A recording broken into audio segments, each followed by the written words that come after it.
अरे देव जातीचा नाही, धर्माचा नाही, पंथाचा नाही, देव जातीच्याही पलीकडे देव आहे. तो कसा आहे त्या देवाला पाहता येते का?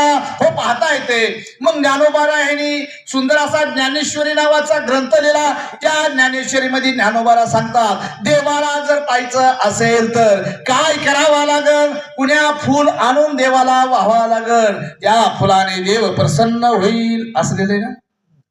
ज्ञानोबा काय म्हणतात ज्ञानेश्वरी मध्ये? ते ज्ञान पैगा बरवे जरी म्हणे अंती आणावे, संतासी भजावे सर्वे सुजू. ते ज्ञान कुणाला प्राप्त झालं? ते ज्ञान मनूला प्राप्त झालं, ते ज्ञान महादेवाला झालं, ते ज्ञान कृष्णाला झालं, ते ज्ञान प्रभू रामचंद्राला झालं, ते ज्ञान सगळ्याला झालं, ते ज्ञान मला झालं. आणि त्याच ज्ञानाचा जीवावर मी तुम्हाला सांगत आहे.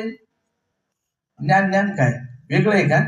आम्हाला बंगला बांधायचं ज्ञान आहे, शेती घ्यायचं ज्ञान आहे, पैसा कमवायचं ज्ञान आहे, पण महाराज त्याचा वापर कसा करावा याचं ज्ञान नाही. ज्ञान आहे पण ज्ञान नाही. आणि ते ज्ञान कुठं प्राप्त होतंय?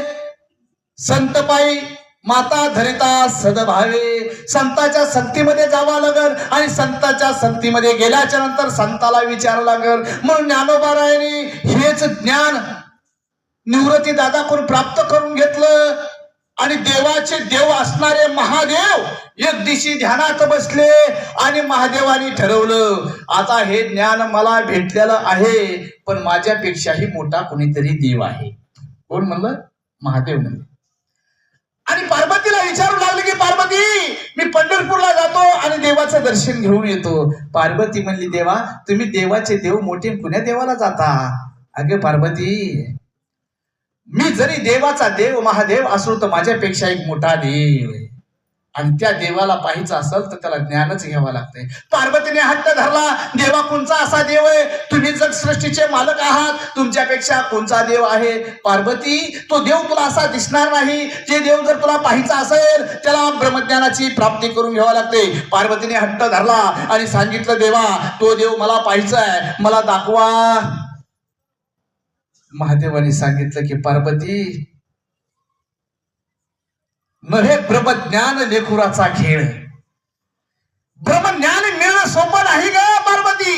पार्वती म्हणे, का सोपं नाही? मी देव, तुम्ही देव, तुम्ही देवाची बायको आहे, मला ते ज्ञान पाहिजे. आणि मग एक दिवशी महादेवाने सांगितलं की पार्वती, तुला जर ज्ञान पाहिजे असेल, आणि चल उद्या सकाळी 5ला उठ आणि तुला ज्ञान देतो. म्हणजे कशाचं? म्हणजे देवाचं. तुला देवच दाखवतो, चाल.